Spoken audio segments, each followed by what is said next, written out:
Hi friend, ব্লগটা আমি শুরু করলাম। আশা করব তোমরা সকলে ভালো আছো। বড়োদেরকে প্রণাম জানালাম, ছোটোদেরকে অনেক অনেক ভালোবাসা। দেখো, এই প্ল্যান্টটা জানলাতেই বসানো থাকে, দেখতে বেশ ভালো লাগে। আর এতে বেশি জলও দিতে লাগে না, তো অল্প জল দিলেই হয়ে যায়। দেখো, আজকে বানাবো নেনুয়া, তো দেখতে থাকো।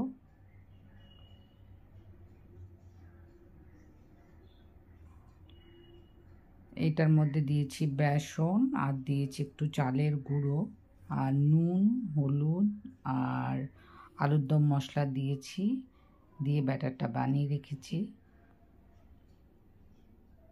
আর নেনুয়া যেটা কেটেছি সেটা আমি পিস পিস করে নিয়েছি, লম্বা লম্বা করে টুকরো করে নিয়েছিলাম। নিয়ে তারপরে দেখো আমি এগুলোকে ভেজে নিচ্ছি।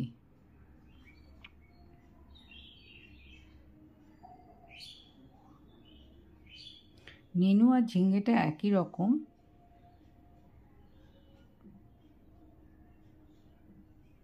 যারা খাও তারা জানো।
দেখো, লাল লাল করে ভেজে নেবো এই পিট পিট করে।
দেখো, নেনুয়ার পাকোড়াগুলো সব ভাজা হয়ে গেছে।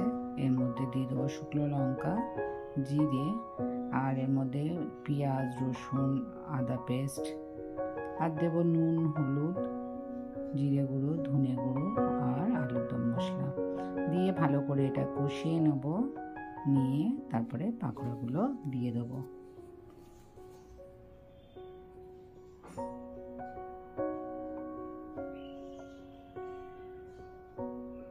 দেখো, মশলাটাকে ভালো করে ভেজে নিচ্ছি।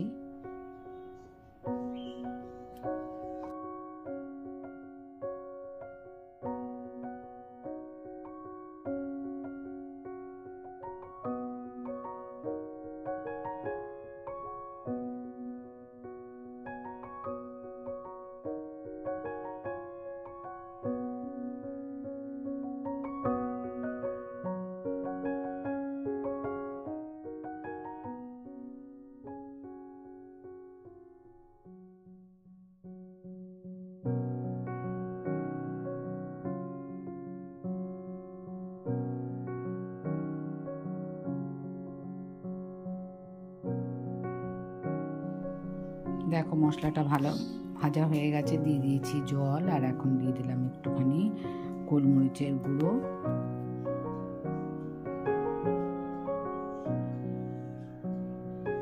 ঝোলটা ফুটে গেছে, দিয়ে দিলাম নেনুয়ার পাকোড়াগুলো।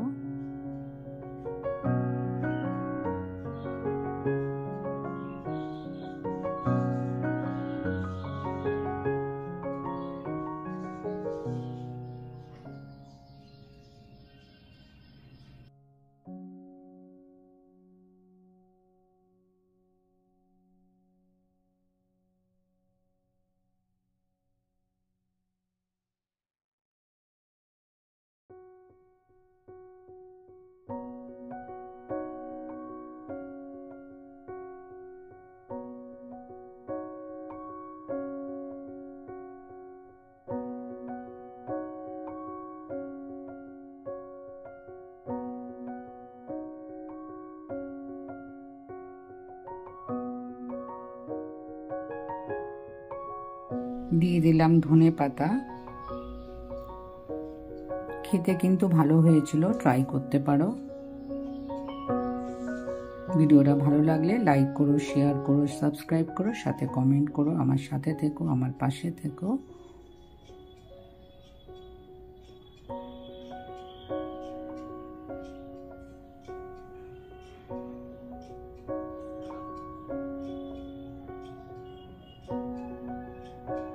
এই রেসিপিটা কিন্তু ভাত রুটি দুটোর সাথেই খাওয়া যেতে পারে।